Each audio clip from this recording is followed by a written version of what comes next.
when I was younger, I really loved the Dr. Seuss book, Happy Birthday to You. And what happens in it is a cute bird comes and picks the main character up for his birthday, and they go around all these different really cool places. They eat tons of food, they go on adventures, they have they pick out their birthday present, and they pick out any pet that they want, and they go in a really cool place with tons of baths, and they swim around, and then they have a huge birthday party. In his novels, there's this tree house where the two main characters spend most of their time drawing comic books and making up this fictional character named Captain Underpants. Dude, I don't know. And it's just like, wow, that image of that just this area isolated from isolated away from area like their school, like they're like misfits at their school because they don't work hard, or they're not very good at their subjects. And so this treehouse represents an almost escape from this awful school life. So my favorite fantasy land description in children's literature is in Maurice Sendak's Where the Wild Things Are. Poor Max has had a hard day and gets sent to his room without dinner and goes into a fantasy land that sounds very exciting at the beginning, and at some point it becomes pretty terrifying. So terrifying, in fact, that he's willing to go to his parents and say, "I'm sorry," and get dinner, be put into bed by his mom and dad. And that's where Fantasyland blends back into reality for poor little Max. I think I'd have to say this book called Goodnight Moon, because it's pretty much a classic, I think.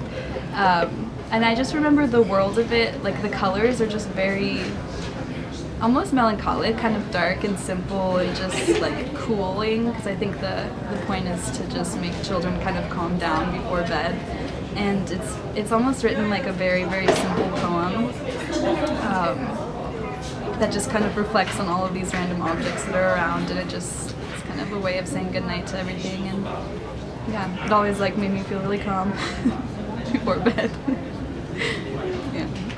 I'm gonna say the Kanto region, I believe, from Pokemon Crystal. There's books about it. It's predominantly a video game. Harry but, Potter is a good one. You're 13, you leave your mom's house, and you go train Pokemon. You fight people, and you never age. What else about this world is ideal? Okay, this is my question. You defeat a large criminal network at the age of 13, which would look really good on your job resume. It is very important. That's impressive.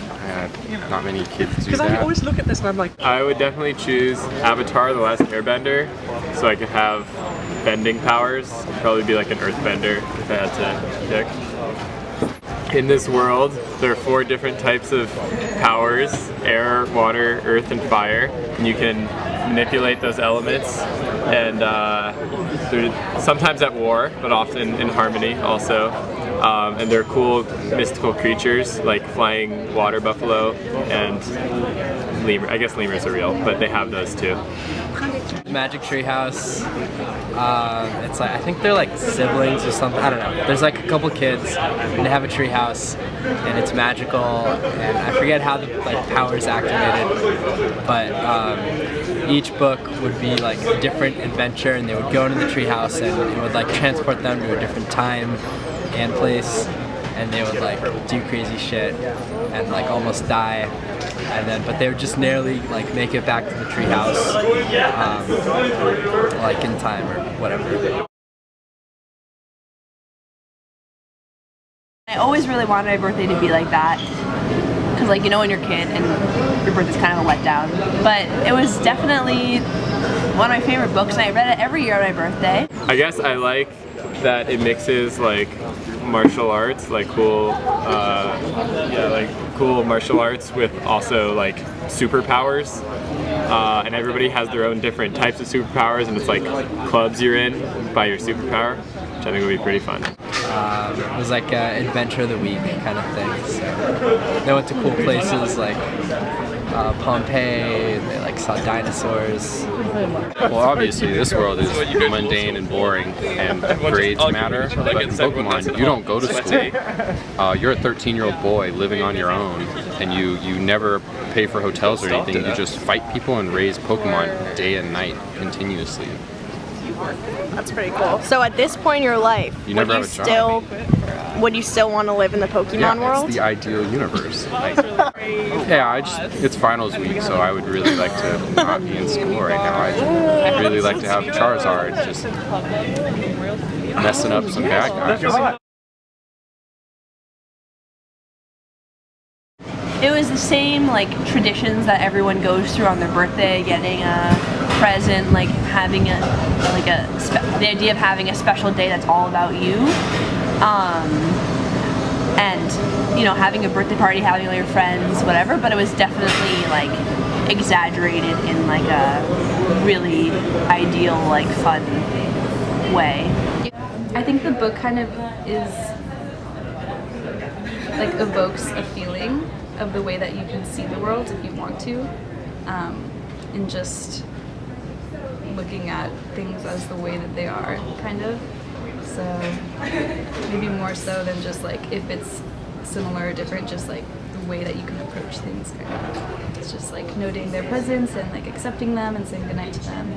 I would say mainly that people can manipulate elements with their minds and bodies is like something that we're lacking in this world, I would say. And also like floating air temples is definitely something we don't have, but they do. And I guess there's in Avatar there's a Fire Nation that's kind of trying to take over the whole world, and I don't really think we have one of those.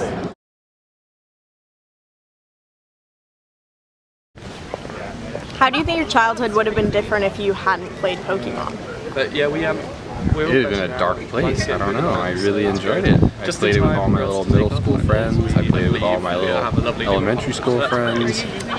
Now with like the GTS, all the global online stuff, I play Pokemon with my high school friends now. Like I met people through Pokemon. Maybe it made me feel like everything was alive. And I had to say goodnight to it. I don't know. I grew, I think, a really strong like connection to the moon later in my life, and maybe it had something to do with that book, because I say goodnight to the moon every night.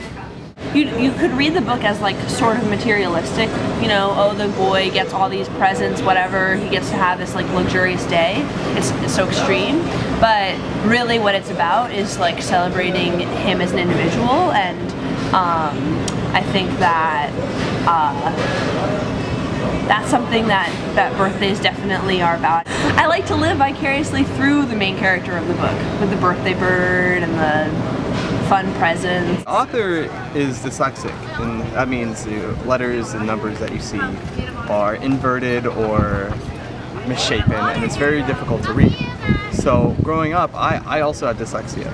So growing up, this book really resonated with me because he really had the same struggles that I had growing up. I mainly just watch movies a lot. Yeah. And watch movies and just kind of avoided reading until I learned how to deal with my dyslexia and became an English major.